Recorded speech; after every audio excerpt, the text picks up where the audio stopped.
Hey guys, check it out. It's back.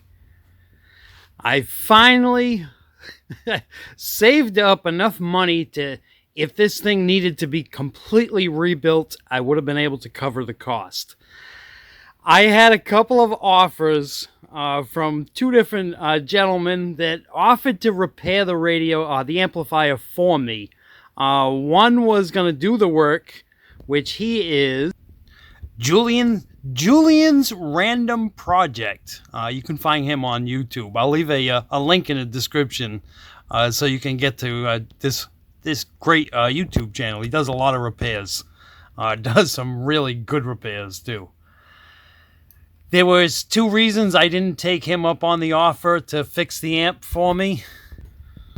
One of them, this amp has a ton of sentimental value to me. We'll get to that in a minute. So I didn't really want to ship it. I didn't want to trust any shipping services with it. So there's one reason why I didn't take Julian's Random Project up on his offer. The other reason is because I burned this thing out with my own stupidity. So I couldn't see somebody else taking the hit and paying for the repair. So it's the same thing. Jim that gave me this amplifier was a freebie, and it just I was moved by this gift. I was seriously moved. That's where the sentimental value comes in. This is something that will stay with me for the rest of my life. This is just too important to me. So I didn't want to ship it because I didn't want to get damaged or lost in shipping. And I burned it out myself.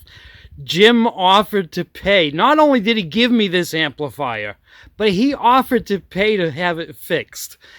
And, I just couldn't do it. It was my stupidity that burned it out. So I wanted to wait until I had enough money saved up in case it needed a full rebuild. So I saved up the money, grit my teeth and clenched and brought it to the shop. I brought this over to Cuz Customs, and it's another reason why I didn't want to ship it, because I really wanted Angelo to fix this. I know Angelo's work. I trust Angelo, and I know he does fantastic work. So I finally saved up the money and brought it over to see Angelo. And it turns out all it needed was 2 capacitors. I burned out 2 capacitors. So he fixed this, and I'm not sure if I should say what he charged me. But let's just say I left there a very happy man, and I'm going to be sending a whole bunch of gifts over his way. All right, let me show you what we got going on.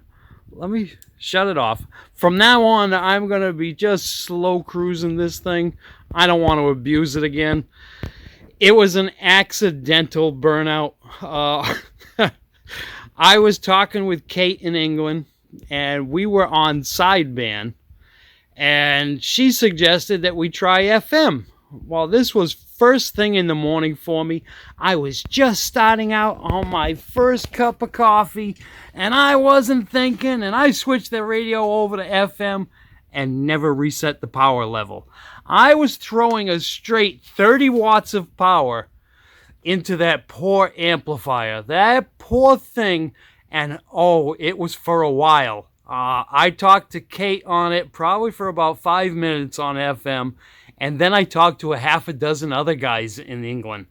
And it probably had a half an hour of talk time getting straight 30 watts on FM before it finally, when it popped, it popped. It made a loud snapping noise when one of the capacitors exploded.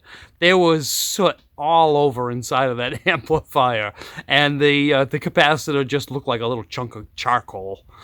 So that got beat. But now I have made a promise to the radio gods. I will never use it on FM again. Look, my mode button.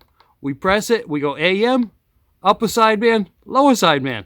That's it. There is no FM in there anymore. All right, let's show what I'm going to be doing with it. I have it in the off position right now, and we're going to put this power meter down on the lowest setting, and I'll show you what we're putting into it for drive. Just under 20 watts. And if you're doubting this meter actually works really well. It's fairly accurate. It won't read average power. For some reason, the average power just doesn't work. It only reads peak power. But for me, I'm a sidebander. Peak power is what I want to see. All right, let's put this on.